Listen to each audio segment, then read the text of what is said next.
ఆరాధన టీవీ సమర్పిస్తున్న పరిచయాలు అనే ఈ అద్భుతమైనటువంటి కార్యక్రమానికి మిమ్మల్ని అందరినీ ప్రేమతో ఆహ్వానాన్ని తెలియజేస్తూ ఉన్నాను. పరిచయాలనే ఈ కార్యక్రమంలో వివిధమైన వ్యక్తులను, మరి ముఖ్యంగా దేవుని యొక్క సేవలో బలంగా వాడబడుతున్నటువంటి వారిని, అలాగనే ఆరాధన టీవీ విషయంలో కూడా మాతో ఎంతో సహకారంగా ఉంటున్నటువంటి కొందరిని ప్రత్యేకంగా ఏర్పాటు చేసుకొని మీ ముందుకు తీసుకొని వచ్చి వారిని గురించినటువంటి విషయాలు, వారి యొక్క సేవ పరిచయాలను గురించిన విషయాల్ని మీకు తెలియజేస్తూ ఈ కార్యక్రమాన్ని మీ ముందుకు తీసుకొని వస్తున్నాం. ఈ దినాన్ని మన మధ్యలోనికి వచ్చినటువంటి దైవ సేవకులు అల్లూరి సీతారామరాజు జిల్లా పాడేరు అనేటువంటి ఒక మన్య ప్రాంతం, ఆ ప్రాంతంలో కారుణ్య చర్చెస్ ఈ పేరుతో సేవ పరిచయం చేస్తున్నటువంటి బిషప్ రెవరెండ్ డాక్టర్ దైవ కృప గారు ఈ రోజుని మీ కొరకు మీ ముందుకు తీసుకొని వచ్చిన వారిని మనం పరిచయం చేసుకుందాం. ప్రైజ్ లార్డ్ పాస్టర్ గారు. Praise Lord sir. చాలా సంతోషం మిమ్మల్ని కలవడం.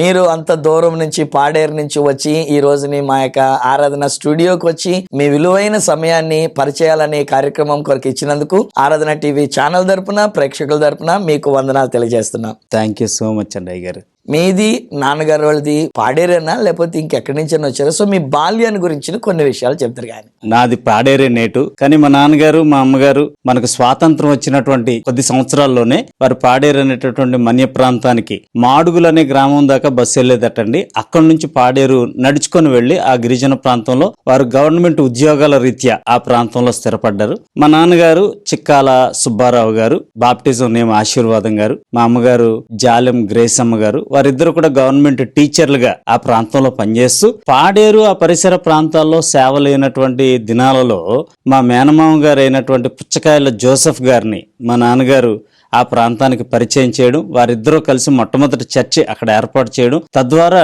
నాన్నగారికి మొట్టమొదటి జాబ్ లో జాయిన్ అయిన మొదటి కాలం నుంచి కూడా ఆ ప్రాంతంలో సేవ చేయాలనేటటువంటి ఒక ఆలోచన కలిగి ఒక పక్క సేవ చేస్తూ ఇంకొక పక్క మామయ్య గారి ద్వారా సువార్త పరిచర్య జరిగిస్తూ ఆ ప్రాంతం అంతా కూడా ప్రభు కొరకు ప్రయాసపడేటటువంటి కుటుంబంలో నుంచి మేము 6. సో 3 మగోళ్ళు, 3 ఆడోళ్ళు. పెద్దన్నయ్య పేరు చిక్కాల రాజుబాబు, తర్వాత అక్క చిక్కాల గ్రేస్మాత, తర్వాత చిన్నక్క చిక్కాల విద్యావతి, తర్వాత నేను చిక్కాల దైవకృప, ఆ తర్వాత చెల్లి చిక్కాల విశ్వాసి, ఆ తర్వాత ఆఖరిగా తమ్ముడు చిక్కాల జైకర్. అందరం కూడా ప్రభు కృపను బట్టి వారు చేసిన సేవను బట్టి క్షేమంగా ఉద్యోగాలు చేసుకుంటూ జీవిస్తా ఉన్నారు. నేనైతే దేవుని సేవలో ఈ కుటుంబం నుంచి ఉన్నానండి.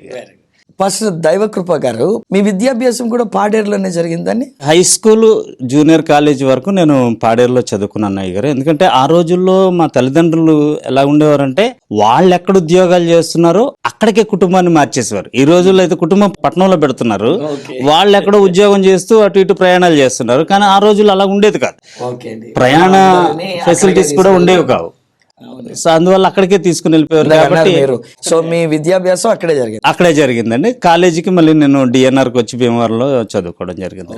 మీరు సేవలోనికి ఎలా వచ్చారు పాస్టర్ గారు? యాక్చువల్ గా నాకు నాన్నగారికి ఏదైతే చిన్నప్పటి నుంచి ఉండేటటువంటి అలవాటు ఎలాగైతే ఉందో దేవుని సేవకులను ప్రోత్సహించడం, దేవుని సేవను ప్రోత్సహించడం, నేను చిన్నప్పటి నుంచి కూడా మేము వెళ్ళి చర్చిని తుడిచేసేవాడిని అయ్య గారు. తుడిచేసి బెంచీలు సరిదేసి పాస్టర్ గారు కూర్చున్నటువంటి కుర్చీని ప్రత్యేకంగా తడిగొడ్డతో తుడిచి ఆ పరిచర్య చేయడం అనేటటువంటిది నాకు చాలా ఇంట్రెస్ట్. ఆదివారం అయ్యేసరికి నేను పొద్దున్నే మా నాన్నగారికి ఒక అలవాటు ఉండేది, బాబేడి అని అడిగేవారు మా అమ్మగారిని.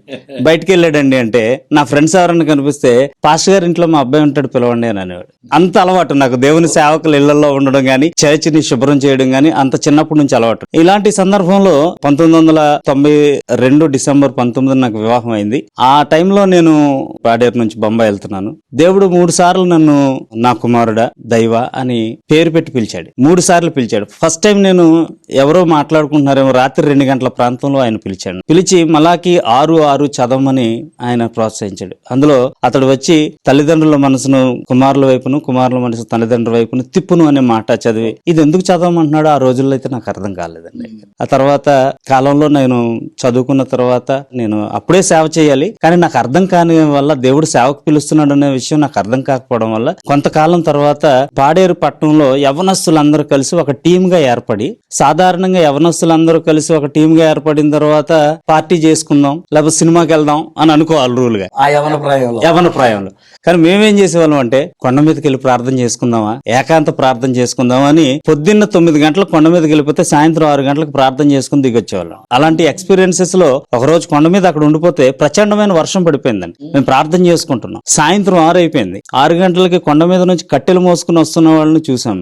వాళ్ళు తడిచిపోయి ఉన్నారు, మేము తడిచిపోయి ఉన్నాం. మేము వాళ్ళని వర్షం ఎన్ని గంటలకు పడింది అని అడిగాం. అంటే ఎన్ని గంటలకు పడిందో మాకు తెలియనంత పరిశుద్ధాత్మలో ప్రార్థన చేసుకునేటటువంటి స్థితిలోకి మేము వెళ్ళిపోయాం. అలాంటి పరిస్థితులు నాకు ఏర్పడిన తర్వాత నా హృదయంలో భారం కలిగింది. దేవుడు నన్ను పిలుస్తున్నాడు, నేను సేవ చేయాలి అని నిర్ణయం తీసుకున్న తర్వాత ఒక గ్రామంలో ఒక చెల్లికి ఈ చెయ్యి ఇలాగ అంటుకుపోయి లేవదు. ఆ చెల్లి అన్న నా కోసం ప్రార్థన చెయ్యి రావట్లేదు, చిన్నప్పటి నుంచి ఇలాగ ఉండిపోయిందని ప్రార్థన చేసినప్పుడు ఆ చెయ్యి వెంటనే వచ్చింది. అప్పుడు నేను చాలా ప్రోత్సహించబడ్డాను. దేవుడు నా చేత ఇంత గొప్ప కార్యాలు చేస్తున్నప్పుడు నేను దేవుని సేవ చేయకుండా పలుమార్లు దేవుడు నన్ను పిలిచాడు, వాక్యంతో మాట్లాడాడు, పేరు పెట్టి పిలిచాడు. ఇప్పుడు నేను ఖచ్చితంగా దేవుని సేవ చేయాలి అనే దృఢ సంకల్పంతో నేను వెంటనే హైదరాబాద్ రావడం, హైదరాబాద్ లో సఫల్గూడలో బైబిల్ లీగ్ లో BTH చేయడం, తర్వాత ఇండియా థియోలాజికల్ సెమినరీ నుంచి MTH చేసి దేవుని సేవలో 1996లో మేము ఈ ప్రార్థన టీం అంతా సువార్త చేస్తూ 2002 డిసెంబర్ 19వ తారీఖున ఫుల్ టైం సేవలోకి వచ్చాను. వండర్ఫుల్. సో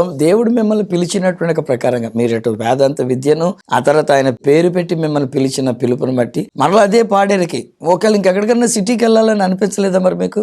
వాస్తవానికి నేను ఇక్కడ BTH చేస్తున్నప్పుడు బొంబాయిలోనే ఇక్కడ మా అక్క బావగారు ఉండేవారు. ఒక చర్చ్ లో పాస్టర్ గా నన్ను పిలిచారు. వాళ్ళు నాకు లెటర్ కూడా పంపించారు. నేను అక్కడికి ప్రయాణం వెళ్తున్నప్పుడు దేవుడు మళ్ళీ మాట్లాడాడు, నా కుమారుడా నువ్వు బొంబాయికి అవసరం లేదు, పాడేరు వెళ్ళు అని. ఇప్పుడు మీకు ఎట్లా అనిపిస్తుంది మీరు పాడేర్లు? ఎందుకంటే మన్య ప్రాంతంలో ఇందాక మీరు మాట్లాడుతున్నట్టుగా ఆల్ ఆఫ్ ఎ సడన్ వర్షం పడుతూ ఉంటది, లేకపోతే ఏదో వాతావరణం ఉంటూ ఉంటది, ప్రజలు వేరేగా ఉంటూ ఉంటారు. సో ఇప్పుడు మీరు అరే ముంబైకి వెళ్ళకుండా నేను ఎక్కడికి ఎందుకు వచ్చాను అనేటువంటి అనుభవం లేదా ఆ ఆలోచన ఎప్పుడైనా మీకు కలిగిందా?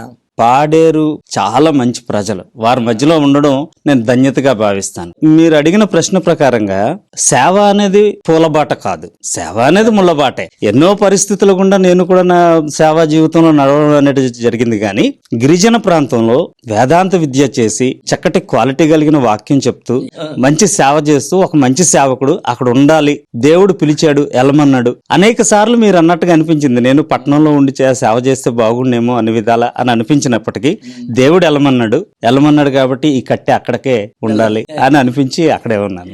మీరు మరి మీ సేవా జీవితంలో ఇంతవరకు ఏదైనా సమస్య, మీరు తట్టుకోలేనటువంటి ఒక సమస్య లాంటిది ఏదైనా మీకు ఎదురయ్యిందా సేవలో? సేవ ప్రారంభంలో వ్యతిరేకతలు, ప్రోత్సహించకపోవడాలు, తర్వాత ఇతను మంచి సేవ చేస్తున్నాడు అని వాళ్ళకి అనిపించిన తర్వాతే కదా నన్ను ప్రోత్సహిస్తారు. అట్టి రీతిగానే అందరూ ఎదుర్కొనే విధంగానే నేను ప్రారంభంలో ఎదుర్కొన్నటువంటి సమస్యలు ఉన్నాయి. నాకు అంతకుముందు బిజినెస్ ఉండేది, చిన్న బిజినెస్ ఉండేది.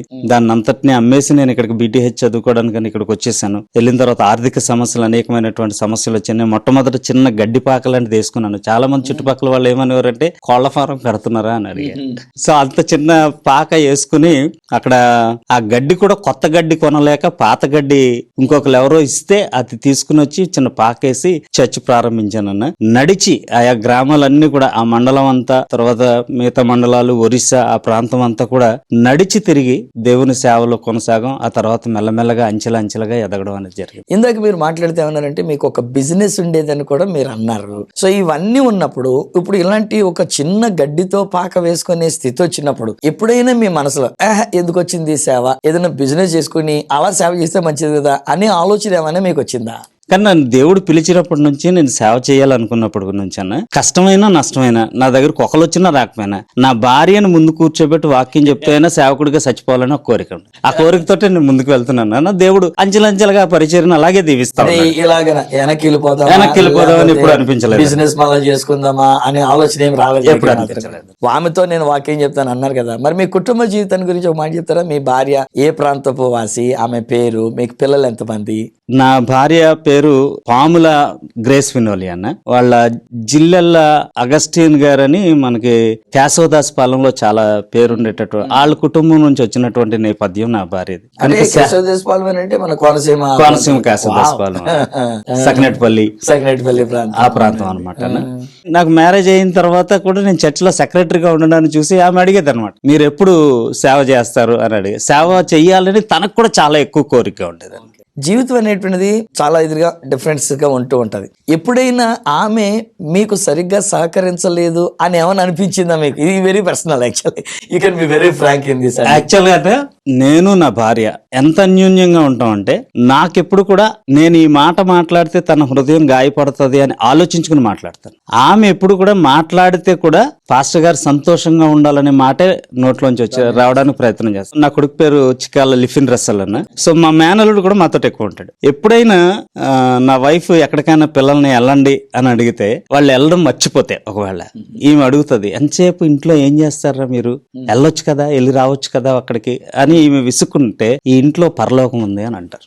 సో దేవుడు నాకు ఆ కృప, ఇంటిని పరలోకంగా మార్చే కృప దేవుడిచ్చాడు. అది నేను ఒక్కడనే కాదు, నేను గాని నా వైఫ్ గాని ఇద్దరికి పిల్లల్ని మేము పరలోకాన్ని ఇవ్వడం అనేది, అంటే మా ప్రాంతంలో కూడా బెస్ట్ క్రిస్టియన్ ఫ్యామిలీ అని పిలిపించుకునే స్థితి దేవుడిచ్చాడు. మీరు కారుణ్య సెంట్రల్ చర్చ్ అని అన్నారు ఇందాక మీరు మాట్లాడుతూ ఉన్నప్పుడు. అంటే సెంట్రల్ చర్చ్ అంటే మీ కారుణ్య అనే పేరుతోటి ఏ విధంగా సేవలు చేస్తున్నారు పాడేరు ప్రాంతంలో? గడిచిన 23 సంవత్సరాల్లో దాదాపుగా 700 మందికి పైగా యవనస్తుల్ని నేను తయారు చేశాను. గృహ దర్శనాలు చేసినా చేయకపోయినా కాలేజీ దర్శనాలు చేస్తాను. కాలేజీలు అంటే యవన బిడ్డల కోసం హాస్టల్స్ కి వెళ్ళడం, కాలేజీలకు వెళ్ళడం, వాళ్ళకి ఇంగ్లీష్ చెప్పడం, లేకపోతే ఫిజిక్స్ చెప్పడం, కెమిస్ట్రీ చెప్పడం, ఆ కెమిస్ట్రీలో నుంచే, ఆ ఫిజిక్స్ లో నుంచే, ఆ ఇంగ్లీష్ లో నుంచే యేసుప్రభు గురించి 2 మాటలు చెప్పడం, ఆ యవనస్తులను ఆకర్షించడం, వాళ్ళలో నుంచి సేవ చేయాలనే భావం కలిగిన వాళ్ళు దాదాపు 700 మందికి పైగా సేవకులను తయారు చేసి మా ప్రాంతంలో అనేక మంది, 100 మంది నా దగ్గర శిష్యరికం చేసి సేవలో ఉన్న వాళ్ళు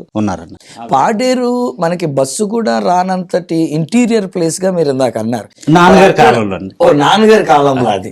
ఇప్పుడు మరి కాలేజెస్ అవి బాగానే ఉన్నాయంటారా పాడేరులోని? పాడేరు ఇప్పుడు ఏఎస్ఆర్ జిల్లా, అల్లూరు సీతారామరాజు జిల్లాకి రాజధాని అయ్యారు. అది జిల్లా హెడ్ క్వార్టర్. అది బాగా అభివృద్ధి చెందింది. అది స్మాల్ టౌన్ గా మార్చబడింది. సో బస్సులు అన్ని ఫెసిలిటీస్ అన్ని ఉన్నాయి, కాలేజెస్ ఉన్నాయి. మీరు చర్చెస్ ఎన్ని స్థాపించి ఉన్నారు, వాటి గురించిన ఆ విషయాలు పంచుకుంటారు. ఎప్పుడైతే యవ్వనస్తులు నా దగ్గర తర్ఫీదు అయ్యి సేవలోకి సమర్పించుకోవడం ఇదైందో నాకు సంఘాలు కట్టడం చాలా తేలికైందండి. సో త్వరగా వాళ్ళు సంఘాలు కట్టాలి అనే ఆలోచన కలిగిన బిడ్డలకు నేను ఆర్థికంగా అంత అభివృద్ధిలో లేకపోవడం వల్ల కన్స్ట్రక్టెడ్ చర్చెస్ అయితే పెట్టలేదు, కానీ గృహ చర్చిలు 100 చర్చిలు పెట్టాము. కన్స్ట్రక్టెడ్ గా 18 చర్చిలు కన్స్ట్రక్ట్ చేసి ప్రస్తుతం నడుస్తూ ఉన్నాయి. పాడేరు అనేటువంటిది కూడా మనకి గిరిజన ప్రజలతో కూడినటువంటి ఒక ప్రాంతం అది. సో అట్టి గిరిజనులు అనేటువంటి వారు ఒక్కొక్కసారి వారి అమాయకత్వంతో, నేను వారిని తప్పుపట్టట్లేదు, కానీ వారి యొక్క అమాయకత్వంతో మీ సేవకి ఏమైనా ఆటంకంగా, వ్యతిరేకంగా ఎప్పుడైనా ఉన్నారా? యాక్చువల్ గా అమాయకత్వం అనేటటువంటిది చాలా సంతోషం అనిపిస్తుంది అన్న. వాళ్ళ యొక్క, ఎందుకంటే నేను ప్రారంభం నుంచి చెప్పాను, స్వీట్ పీపుల్ మధ్యలో మేము ఉంటున్నాం. ఒక్కొక్కసారి వాళ్ళు అమాయకమైనటువంటి పని ఏదైనా చేస్తే, ఒకసారి మా సేవకుడే, మాతో ఉండే సేవకుడే ఇంట్లోనే ఉంటాడు. ఆదివారం పొద్దున్న చర్చ్ సరదాలి, ఇంకో 2 పిల్లలు ఉన్నారు. ఒక పిల్లడిని పిలిచి, పాస్టర్ గారు, నాన్న ఈనాడు పేపర్ కావాలి, అప్పడాల ప్యాకెట్ కావాలి అని పంపించారు. ఆమె ఈ బాబు వెళ్ళి ఈనాడు అప్పడాలు కావాలని అడిగాడు. మధ్యాహ్నం 12 అయిపోతుంది, రాడు. చర్చ్ టైం అయిపోయింది. అమ్మ ఏడి ఎక్కడికి పంపించాను అంటే, పేపర్ను అప్పడాలు తెమ్మన్నా, ఇంతవరకు రాలే. చాలా నవ్వు వస్తుంది, సంతోషం వస్తుంది. ఆ తర్వాత మధ్యాహ్నం వచ్చాడు, దాన్ని ఎక్కడికి వెళ్ళారు నువ్వు అంటే, ఈనాడు అప్పడాలు ఎక్కడ దొరకలేదు దగ్గర, వేరే అప్పడాలు తెస్తే అమ్మగారు తిడతారేమో అనే ఉద్దేశంతో నేను ఈనాడు అప్పడాల కోసం తిరుగుతా ఉన్నాను. సో ఎంత సంతోషం అనిపిస్తుంది అంటే, ఆ వాళ్ళ అమాయకత్వాన్ని చాలా సంతోషంగా తీసుకొని మేము వాళ్ళలో కలిసిపోయి అదే అమాయకత్వంలోకి వెళ్ళిపోయి కాసేపు వాడిని పట్టుకొని కౌగులించుకొని, ఒరే ఈనాడు అప్పడాలు దొరకరా, ఇక రాలేనట్టుంది ఆ బ్రాండ్ అని అవమానించుకోకుండా సాటిస్ఫై చేస్తూ వాళ్ళతో కలిసిపోయి, వాళ్ళతో వాళ్ళు ఏది తింటే మేము అదే తిని, వాళ్ళు ఎక్కడ పడుకుంటే మేము అక్కడే పడుకొని వాళ్ళతో మమేకం అయిపోతూ ఉంటాం గనక వ్యత్యాసం లేకోకుండా ఆనందంగా అన్నదమ్ముల్లాగా, కుటుంబంలాగా మేము అక్కడ కొనసాగడానికి అవకాశం. మీరు ఈ సేవా పరిచయాన్ని చక్కగా అమాయకుల మధ్యలో ఆ యొక్క మధురమైనటువంటి తీపి గుర్తుల్లాగా పెట్టుకొని వాళ్ళకి మీరు సేవ చేస్తున్నారు. మీరు పాడేరు ప్రాంతానికి మా ఆరాధన కోఆర్డినేటర్ గా, మరి ముఖ్యంగా రన్ ఫర్ జీసస్ అనేటువంటి ఒక కార్యక్రమానికి కోఆర్డినేటర్ గా మీరు చేస్తున్నారు. ఏం చేస్తున్నారు, కొన్ని విషయాలు అది చెప్తారా? ఎలా చేశారు, ఆ ప్రాంతంలోని ఎన్ని ప్రాంతాల్లో మీరు సేవ చేస్తున్నారు, అనగా ఈ రన్ ఫర్ జీసస్ కొరకు మన ఆరాధన టీవీ ఛానల్ తరపున మీరు చేస్తున్న పరిచర్యలు? వాస్తవానికి అయ్య గారు, రన్ ఫర్ జీసస్ కార్యక్రమం పాల్ దేవప్రేమ అయ్య గారికి నేను ముందుగా ధన్యవాదాలు తెలియచేయాలి. ఎందుకంటే మాది గిరిజన ప్రాంతం కాబట్టి పాడేరు. మాకు ప్రారంభంలో first year run for Jesus కార్యక్రమం టీవీలో, ఆరాధన టీవీలో చూసినప్పుడు, అబ్బా ఇలాంటి కార్యక్రమం పాడేరులో కూడా జరిగితే బాగుండని ప్రార్థన చేశాం. ప్రభువా ఇది జరగాలి అని కోరుకున్నాం. హృదయంలో ఉండే వాంఛ, హృదయ వాంఛలను తీర్చే దేవుడు కాబట్టి ఆయన చూశాడు. ఆ తర్వాత సంవత్సరమే మరి జాన్పాల్ గారి దగ్గర నుంచి, అయ్యగారి దగ్గర నుంచి మాకు ఫోన్ వచ్చింది. ఫోన్ వచ్చి రన్ ఫర్ జీసస్ కార్యక్రమం మీరు చేస్తారా అని అడిగినప్పుడు మేము అందరం ముందుకొచ్చాం. అక్కడ ఉన్న దైవ సేవకులందరూ, అక్కడ ఫెలోషిప్ పెద్దలు, దేవుని సేవకులు అందరూ ముందుకొచ్చి అప్పటి నుంచి ఇప్పటిదాకా కూడా ప్రతి సంవత్సరం కూడా చాలా గ్రాండ్ గా మేము అందరూ కలిసి, చర్చెస్ డినామినేషన్ లేకుండా, ఫెలోషిప్లు అనేటటువంటి భావం లేకుండా సేవకులు అందరూ కూడా వచ్చి, విశ్వాసులు అందరూ కూడా వచ్చి, చిన్న చిన్న పిల్లలు, సండే స్కూల్ పిల్లలు రన్ ఫర్ జీసస్ అని గట్టిగా అరుస్తూ ఉంటే, వాళ్ళు అరుస్తూ ఉంటే, అక్కడ సువార్త జరుగుతూ ఉంటే, మాకు పాడేరులో షాప్స్ వాళ్ళు, బిజినెస్ పీపుల్ గానీ, ఉద్యోగస్తులు గానీ, వీళ్ళందరూ కూడా ఎంకరేజ్ చేయడం ద్వారా చాలా గ్రాండ్ గా చేసుకోవడం. వాళ్ళు మాతో వచ్చి నడుస్తున్నారు. ఇటు గుడ్ ఫ్రైడేకి అటు ఈస్టర్ కి మధ్యలో ఉండే ఓలీ సాటర్డే మార్నింగ్ 6 o'clock అనేసరికి వాళ్ళకి శుభవచనాలు మేమే చెప్పినట్లుగా అవుతుంది కాబట్టి వాళ్ళు సంతోషిస్తా ఉన్నారు. ఫెలోషిప్ గా చేశారా, లేకపోతే ఫెలోషిప్ ఏదన్నా వేరు వేరు ఫెలోషిప్లు ఉంటే కూడా అవన్నీ కలిపి మీరు తీసుకొచ్చి మీరు రన్ ఫర్ జీసస్ కార్యక్రమాన్ని చేశారా? యాక్చువల్ గా మాకు పాడేరులో పెద్ద ఫెలోషిప్లు ఏమీ లేవండి అయ్యారు. ఉన్నది ఒక మండల ఫెలోషిప్ ఉంది, కొన్ని చోట్ల మనకి 3, 4, 8 వరకు మండల ఫెలోషిప్ ఉంది, ఒక జిల్లా ఫెలోషిప్ ఉంది. సో అంతవరకు నడుస్తూ ఉన్నది. ఇంకో సెంట్రల్ ఫెలోషిప్ అనేటటువంటిది కూడా జిల్లా వ్యాప్తంగా ఉంది.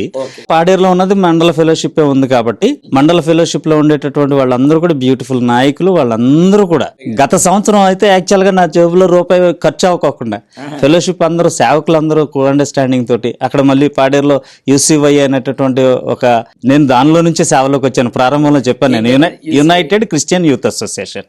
సో దాని ద్వారా మేము అందరం కలిసి ఈ కార్యక్రమం ఘనంగా చేయడానికి, అందరూ కలవడానికి గొప్ప ప్లాట్ఫామ్ అయిందండి. వెల్, మీరు చాలా ప్రాంతాలకి కోఆర్డినేట్ చేస్తున్నారని మాకు ఆరాధన టీవీ ఛానల్ తరపున మాకు తెలిసినటువంటి స్టాఫ్ ద్వారా తెలిసినటువంటి విషయం. ఏ ప్రాంతాలు, లేక ఎన్ని ప్రాంతాల్లో మీరు కోఆర్డినేట్ చేశారు? అక్కడ ఏ రీతిగా మన రన్ ఫర్ జీసస్ కార్యక్రమం జరుగుతుంది? పాడేరు అయితే కొంచెం టౌన్ అండి అయ్యారు. మిగతా గ్రామాలు, కొండల్లో, కోనల్లో రన్ ఫర్ జీసస్ ఎక్కడికి వెళ్ళిపోయిందంటే, రోడ్డు లేని గ్రామాల్లో కూడా కొండల మధ్యలో, చెట్ల మధ్యలో మన జెండాలు పట్టుకుని, క్యాప్లు వేసుకొని, మన టీ షర్ట్లు వేసుకొని, మా ప్రాంతానికి అయితే అయ్యగారు ఉచితంగా ఇస్తున్నారు. అది గిరిజన ప్రాంతం కాబట్టి. సో అవి మేము అందరికి డిస్ట్రిబ్యూట్ చేస్తున్నాం. మేము కూడా ఉచితంగానే అందరికి ఇస్తా ఉన్నాము.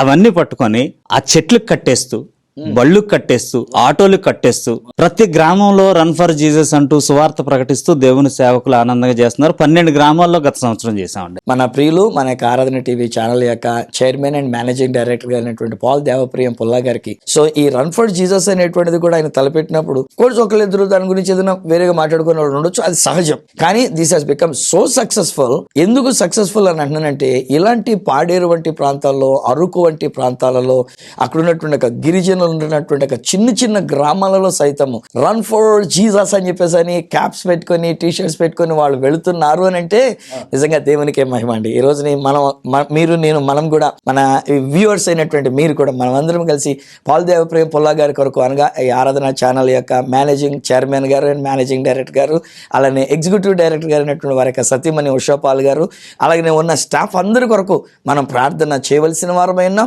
ఈ విషయాన్ని ఇందాక ప్రియులు అన్నట్టుగా వారికి భారం పెట్టకుండా ఉన్న వాళ్ళందరూ బాధ్యత తీసుకున్నట్లుగా మనము కూడా మన యొక్క గ్రామాల్లో కానీ, మన మండలాల్లో కానీ, మన యొక్క ప్రాంతాల్లో కానీ మనం కూడా యేసుని పరిచయం చేయడానికి, యేసు త్వరగా వచ్చేస్తున్నారు. ఆయన వచ్చేలోగా మనం అందరం కూడా యేసుని లోకానికి పరిచయం చేద్దాం, రక్షణ కొరకైనటువంటిదిగా పాటుపడదాం, మంచిగా దేవుని యొక్క సేవలో మనం ముందుకి సాగిపోతూ ఉందాం. సాధారణంగా మనము ఈ సేవ పరిచర్యలు చేస్తూ ఉన్నప్పుడు ఇన్ని సంవత్సరాలుగా, 23 సంవత్సరాలుగా మీరు సేవ చేస్తున్నారు, చాలా సక్సెస్ఫుల్ గా మీరు సేవ చేస్తున్నారు. అయినా కానీ నేను మనసులో నుంచి బయటికి తీసుకురావాలనుకున్న ఒక విషయం ఏంటంటే, ఎప్పుడైనా ఏదైనా విషయంలో ఇంకా నేను చేయాలనుకున్నది చేయలేకపోయానే, ఏది చేయాలనుకుంటున్నారు మీరు? అంటే మీ భవిష్యత్ గోల్స్ ఏంటి అనేటువంటిది, అది నా ఉద్దేశం. మీతో అన్నాను, నేను గృహ దర్శనాలు చేసినా చేయకపోయినా కాలేజెస్ కి, హాస్టల్స్ కి, స్కూల్స్ కి ఎక్కువగా తిరుగుతాను అన్నట్టు. తర్వాత కాలంలో ఏమైందంటే, నేను ఏదైతే చేస్తున్నానో, యాక్చువల్ గా నేను ఒకటి చేస్తున్నాను అనుకోండి, మీరు ఒక కార్యక్రమం చేస్తున్నారు అనుకోండి, మీ స్ట్రాటజీ అది. నేను ఇంకో స్ట్రాటజీ వేసుకొని నా స్ట్రాటజీలో నేను వెళ్ళాలి. అలా కాకుండా ఇతను కాలేజీలు దర్శిస్తున్నాడు కాబట్టి మనం అందరూ కాలేజీలు దర్శిద్దాం అనేటటువంటి ఒక ఆలోచన మిగతా వాళ్ళు కొంతమందిలో రావడం వల్ల హాస్టల్స్ అన్ని క్లోజ్ అయిపోయి, కాలేజీలు అన్ని క్లోజ్ అయిపోయి, పాస్టర్ అన్న వాళ్ళని రానివ్వకుండా చేసేస్తా ఉన్నారు. అది చాలా విచారకరమైన, నాకైతే చాలా దుఃఖం అనిపించినటువంటి విషయం. నాకు ప్రభు కృపను బట్టి చాలా మంచి సంఘం పాడేరులో ఉంది అయ్యగారు. మా సంఘస్థులు, కారుణ్య సంఘస్థులు, సంఘ పెద్దలందరూ కూడా మమ్మల్ని చక్కగా ప్రేమగా చూసుకుంటారు, నన్ను, నా భార్యను, అలాగే బాబుల్ని. అయితే నా ఆశ ఏంటంటే, మళ్ళీ యవనస్తుల మధ్యలో, కాలేజీ మధ్యలో, హాస్టల్స్ మధ్యలో వెళ్ళి ఇంకా విస్తారమైనటువంటి యవనస్తుల పంట కొయ్యాలి, వేలాది మందిని తయారు చేయాలి. వందలాది మందితో సరిపోదు, వేలాది మందిని యవనస్తుల్ని ప్రభు వైపు తిప్పాలి అనేటటువంటి ఒక బలమైన కోరిక ఉంది. దానికోసం వ్యూవర్స్ అందరూ, మీరందరూ కూడా ప్రార్థన చేయాలని కూడా కోరుతారు. ప్రభు మీ ఆశయాన్ని నెరవేర్చాలి. ఎందుకంటే ప్రభు రాజ్యం కొరకు మీరు పనిచేస్తున్నారు, యవనస్తుల కొరకు మీరు ఆశతో మీరు కనిపెడుతున్నారు. తప్పకుండా ప్రభు మీ యొక్క ఆశయాన్ని నెరవేర్చాలని మేము అలాగే మన కార్యక్రమాన్ని వీక్షిస్తున్నటువంటి ఆరాధన ప్రేక్షకులందరూ కూడా మీ కొరకు తప్పకుండా ప్రార్థన చేస్తామండి. అయితే ఈ సమయంలో మీరు ఎంత సేవా భారంతో ఉండి ఉన్నారు కనుక, ఒకటి రన్ ఫర్ జీసస్ గురించినటువంటి ఒక విషయం, మరి ఒకటి ఒకవేళ ఆత్మల రక్షణ గురించినటువంటి ఒక విషయం, మీరు పాడేరు అనేటువంటి ఆ మన్య ప్రాంతంలో చేస్తున్న దానికి మీరే మీ అంతటి మీరుగా ఒక విషయం, మీకు అవకాశం మన ఆరాధన టీవీ ఛానల్ ఇచ్చి ఉన్నది కనుక ప్రేక్షకులతో మీరు సూటిగా మాట్లాడుతూ మీ యొక్క సందేశాన్ని, మీ ఆలోచనలు పంచుకోవాల్సిందిగా మనం చేస్తున్నాను. ఆరాధన టీవీ ఛానల్ ద్వారా దైవ సేవకులు పాల్ దేవప్రేమ అయ్య గారు ఇస్తున్నటువంటి గొప్ప ప్రోత్సాహం, వారు బృందం ఇస్తున్నటువంటి ప్రోత్సాహం ద్వారా పాడేరు ప్రాంతంలో అద్భుత రీతిలో గడిచిన కొన్ని సంవత్సరాలుగా రన్ ఫర్ జీసస్ అనే కార్యక్రమం మేమందరం బయటకు వచ్చి, ఏ డినామినేషన్ భేదం లేకుండా ఫెలోషిప్ సేవకులందరూ మనం పట్టణం అంతా కూడా ఒక రోజు సువార్త ప్రకటించేటటువంటి గొప్ప తరుణం రన్ ఫర్ జీసస్ కార్యక్రమం ద్వారా వస్తుంది గనక, ఇప్పుడు మేము 12 గ్రామాలే కాకుండా మిగతా గ్రామాల అందరూ కూడా, పాడేరే కాకుండా మన మన్య ప్రాంతంలో ఉండేటటువంటి దైవ సేవకులు, విశ్వాసులు అందరూ కూడా, ఉద్యోగస్తులు ఒకరినొకరు ప్రోత్సహించుకుని చర్చెస్ లోంచి బయటకు వద్దాం. బయటకు వచ్చి నశించిపోతున్న అనేకమైనటువంటి ఆత్మలకు దేవుని సువార్తను ప్రకటిద్దాం. యేసయ్య యొక్క జనన మరణ పునరుద్ధానాలను గురించి మనం చెప్పేటటువంటి అవకాశాన్ని ఆల్రెడీ ఆరాధన టీవీ ఛానల్ యొక్క యాజమాన్యం వారు మనకి రాష్ట్రం అంతటికి పర్మిషన్ తీసుకుంటున్నారు కాబట్టి, లోకల్ గా కూడా మనం పర్మిషన్ తీసుకొని ఈ గొప్ప సువార్త కార్యక్రమం, అంటే మిగతా సువార్తలు కూడా మనం చేస్తూ ఉంటాం, ఇది మాత్రం ఎందుకు పోగొట్టుకోవాలి? ఈ కార్యక్రమం రోజు కూడా గుడ్ ఫ్రైడే, ఈస్టర్ సందర్భంగా, మన పండగ పర్వదినాల సందర్భంగా, హోలీ సాటర్డే రోజు పొద్దున్నే శుభవచనాలు తెలియచేస్తూ, మన పట్టణానికి శుభవచనాలు తెలియచేస్తూ రన్ ఫర్ జీసస్ అనే కార్యక్రమం చేస్తే నిశ్చయంగా మేము ఆశీర్వదించబడుతున్నాం. అలాగే మీరందరూ కూడా ఆశీర్వదించబడతారని నమ్ముతున్నాను కాబట్టి మీరందరూ కూడా ఈ కార్యక్రమంలో పాల్గొనాల్సిందిగా నేను కోరుతాను. పాస్టర్ గారు, ఒక చిన్న మాట నేను మీకు కూడా అడగాలని అనుకుంటున్నాను. ఏంటంటే ఈ పాడేరు లేకపోతే అరకు ఈ ప్రాంతంలో ఉన్న ఈ గిరిజనులు జీలుక్కలు ఏదో దొరుకుతుంది అంటారు. వారికి ఏమొచ్చినా కానీ, అంటే ఏదైనా తలపోటు వచ్చినా, కడుపు నొప్పి వచ్చినా, మోషన్స్ అయినా, ఏదైనా కానీ జీలుక్కలు పట్టించేస్తారంట కదా.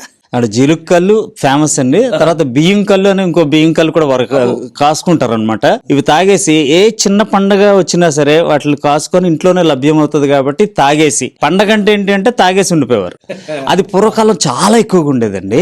మెల్లమెల్లగా ఎప్పుడైతే దేవుని సేవ అక్కడ ప్రబలిందో, ఇప్పుడు మా నాయకులకి అందరికీ కూడా, చదువుకున్న ఉద్యోగస్తులకి గాని వీరికి అందరికీ కూడా తెలిసిన విషయం ఏంటంటే, ఆ సమాజంలో ఉండేటటువంటి ప్రజలు అప్పట్లో తాగేసి వాంతులు చేసుకుని పడుకుని ఉండేటటువంటి ప్రజలు మారు మనసు పొంది ప్రభువును తెలుసుకొని ఈ రోజు బైబిల్ పట్టుకొని చర్చ్కి వెళ్ళడం అనేటటువంటిది నాయకులు చూస్తున్నారు కాబట్టి, మా ప్రజలను చక్కటి త్రోవలోకి మారుస్తున్నటువంటి వారు దేవుని సేవకులని విశ్వసించే వాళ్ళు ఎక్కువ మంది ఉన్నారండి. విమర్శించే వాళ్ళ కంటే విశ్వసించే వాళ్ళు ఎక్కువ. మన్య ప్రాంతంలో వారికి ఉన్నటువంటి ఒక చెడు వ్యసనాల నుండి వాళ్ళ ఒక సన్మార్గంలోనికి తీసుకుని రావడానికి చేసే కృషియే ఈనాడు ఈ దైవ సేవకులైనటువంటి వారు. అరకులో కానివ్వండి, లేకపోతే పాడేరులో కానివ్వండి, అల్లూరి సీతారామరాజు అనే జిల్లాలో కానివ్వండి, ఈ ప్రాంతంలో ఇంత అద్భుతమైన సేవ చేస్తున్నారు. హాయ్ యవనస్తులు, చెడు వ్యసనాలకు బానిస అయిపోయారా? ఈరోజు మీ కొరకు ప్రార్థన చేయడానికి అనేక మంది యవనస్తులైనటువంటి వారిని ప్రభు కొరకు సంపాదించినటువంటి ఒక ప్రియులు బిషప్ దైవకృప గారు మీ కొరకు ప్రార్థన చేస్తారు. అమ్మ తల్లిదండ్రులు, మీరు కూడా మాతో ఏకీభవించండి. దైవజనులు ప్రార్థన చేస్తున్నప్పుడు మీ బిడ్డల్ని దేవుని కొరకు సమర్పించుకోండి. మీ బిడ్డల్ని దేవుని యొక్క సేవ కొరకు సమర్పించుకోనండి. ఒకవేళ ఈ విషయంలో మీరు ఏదైనా సంప్రదింపులు చేయాలనుకుంటే కూడా మీరు పాస్టర్ గారిని కూడా మీరు కన్సల్ట్ చేయొచ్చు. మేము ఇస్తున్న నెంబర్స్ కి మీరు కన్సల్ట్ చేయవచ్చు.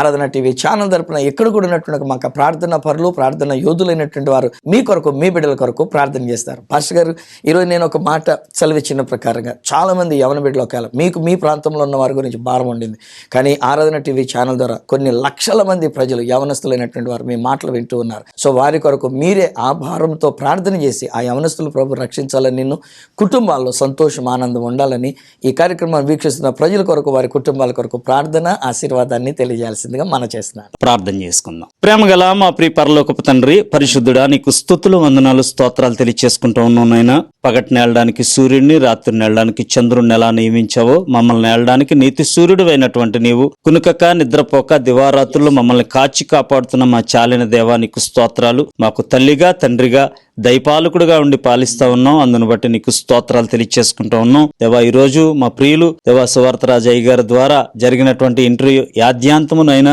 ఎంతో నైనా తండ్రి ఘనంగా జరిపించారు. మీకు స్తోత్రాలు. ఈ అవకాశం ఇచ్చినటువంటి పాల్ ప్రీతమయ్య గారిని కూడా మీరు దీవించి ఆశీర్వదించమని ప్రార్థన చేస్తా ఉన్నాం స్వామి. నీకు స్తోత్రాలు. వీక్షించిన ప్రియ బిడ్డలందరినీ కూడా పేరు పేరున మీరు దీవించండి. నిశ్చయంగా దేవా నిన్ను గూర్చినటువంటి శుభవార్తను తెలుసుకున్న తర్వాత దేవా వారి జీవితాల్లో మార్పు ఎట్లా ఉందో వారు గ్రహించడానికి మీరు సహాయం చేయండి దేవా. ఈ యొక్క కార్యక్రమాన్ని రికార్డ్ చేసిన స్టాఫ్ అంతటిని కూడా మీరు ప్రత్యేకంగా దీవించి ఆశీర్వదించమని తండ్రి కుమార పరిశుద్ధాత్మ నామములో అబండెన్స్ గా బ్లెస్ చేయండి. ఆత్మీయ దీవెన, ఆర్థిక దీవెన, ఆరోగ్యపరమైన దీవెనలు మీరు కలుగు చేయండి. విశేషించి యవ్వనస్తులను దేవా ప్రత్యేక రీతిలో దేవా వారి యొక్క చెడు వ్యసనాలన్నిటి నుంచి దేవా మీరు విడుదల కలుగు చేసి నాయనా సన్మార్గంలో నడిపించండి, రక్షణ మార్గంలో నడిపించమని ప్రార్థన చేస్తాను. నీ అత్యంత కృపధిక వాత్సల్యత చెట్టుకు మంచు తోడైనట్లుగా మాకందరికీ తోడు కూడా దయచేయమని యేసునామములో అడుగుచున్నాం తండ్రి, ఆమేన్. అలాగూ మన తండ్రి అయిన దేవుని ప్రేమ, కుమారుడైన యేసుక్రీస్తు కృప, పరిశుద్ధాత్మ దేవుని అన్యోన్య సహవాసము, సమాధానము, కాపుదల మనందరి మీదను సకల పరిశుద్ధుల మీదను ఆరాధన టీవీ ఛానల్ యాజమాన్యం అంతటి మీదను ఇప్పుడు ఎల్లప్పుడు సదాకాలము తోడైండును గాక. ఆమేన్. ఆరాధన టీవీ ఛానల్ వీక్షిస్తున్నటువంటి వీక్షకులకు అందరికీ కూడా దేవుని సేవకుడినైనటువంటి నేను గిరిజన ప్రాంతం అల్లూరు సీతారామరాజు జిల్లా పాడేరులో సేవ చేస్తున్నటువంటి దైవ సేవకుడిగా నన్ను, నా భార్యను, నా కుమారుణ్ణి, నా మేనల్ని మీరు ఎత్తుపట్టుకుని మీరు అందరూ కూడా ప్రార్థన చేయాలని ముందుగా నా ప్రార్థన విజ్ఞాపన తెలియచేస్తా ఉన్నాను. అలాగే మమ్మల్ని ఇంతగా ప్రోత్సహించినటువంటి ఆరాధన టీవీ ఛానల్ యాజమాన్యానికి, దేవప్రేమ అయ్య గారికి, అలాగే నన్ను ఇంటర్వ్యూ చేసినటువంటి సువార్తరాజ్ అయ్య గారికి నా ప్రత్యేకమైనటువంటి ధన్యవాదాలు తెలియచేస్తా ఉన్నాను. ఏదో మారుమూల ప్రాంతంలో, గిరిజన ప్రాంతాల్లో సేవ చేస్తున్న మమ్మల్ని ఇక్కడికి తీసుకుని వచ్చి కూర్చోబెట్టి ఇంత చక్కటి ప్లాట్ఫామ్ ఇచ్చినందుకు మీకు అందరికీ కూడా నా ప్రత్యేకమైన ధన్యవాదాలు తెలియజేస్తాను. మారుమూల ప్రాంతాల్లో సేవ చేస్తున్నామని అన్నారు కానీ ఒకవేళ పట్టణాల్లో ఉండి కూడా వారు కనుమరుగైనటువంటి రీతిగా, ఎవరికి తెలియనటువంటి రీతిగా అద్భుతమైన సేవ చేస్తున్న వాళ్ళు ఉండి ఉండొచ్చు. ఈ రోజు మా కార్యక్రమాన్ని వీక్షిస్తున్న మీరు ఒకవేళ అలాంటి దైవ సేవకులైనటువంటి వారు, మీ పాస్టర్ గారు, మీకు తెలిసిన దైవ సేవకులు పరిచయాలు అనే ఈ కార్యక్రమం ద్వారా వారిని మేము పరిచయం చేయాలి అని అనుకున్నట్లయితే మరి ఇంకెందుకు ఆలస్యం స్నేహితులారా, మేము ఇక్కడ ఇస్తున్న ఫోన్ నెంబర్స్ కి మీరు మమ్మల్ని కాంటాక్ట్ చేయండి. మీ యొక్క దైవ సేవ, మీ తెలిసిన దైవ సేవకులు, అద్భుతమైన సేవ చేస్తున్న దైవ సేవకుల్ని మా ఆరాధన ఛానల్ యొక్క ప్రసారాలుగా మేము చేస్తున్న పరిచయాలనే ఈ కార్యక్రమం ద్వారా వారిని పరిచయం చేయటం ద్వారా అనేక మందికి దీవెనకరంగా ఉంటున్నారు. మరి ఈ సమయంలో మనందరి తరపున, మీ అందరి తరపున, మన యొక్క చైర్మన్ గారు, అలానే మేనేజింగ్ డైరెక్టర్ గారు, అలానే ఎగ్జిక్యూటివ్ డైరెక్టర్ గారు, స్టాఫ్ అందరి తరపున సమయం తీసుకొని పాడేరు నుంచి వచ్చి మన కొరకు ఈ చక్కని మాటలు పంచుకున్నటువంటి ప్రియులు బిషప్ దైవ కృప గారికి మీ అందరి తరపున వందనాలు తెలియజేస్తున్నాను. Thank you very much brother. మళ్ళీ నెక్స్ట్ ప్రోగ్రామ్ లో మిమ్మల్ని కలుసుకునేటంత వరకు మీ అందరి దగ్గర సెలవు తీసుకుంటున్నా మీ ప్రియ సహోదరుడు ఈ సత్య సువార్త రాజు మరియు reverend doctor Daiva Krupa Chikkala. Praise the lord. Praise the lord sir.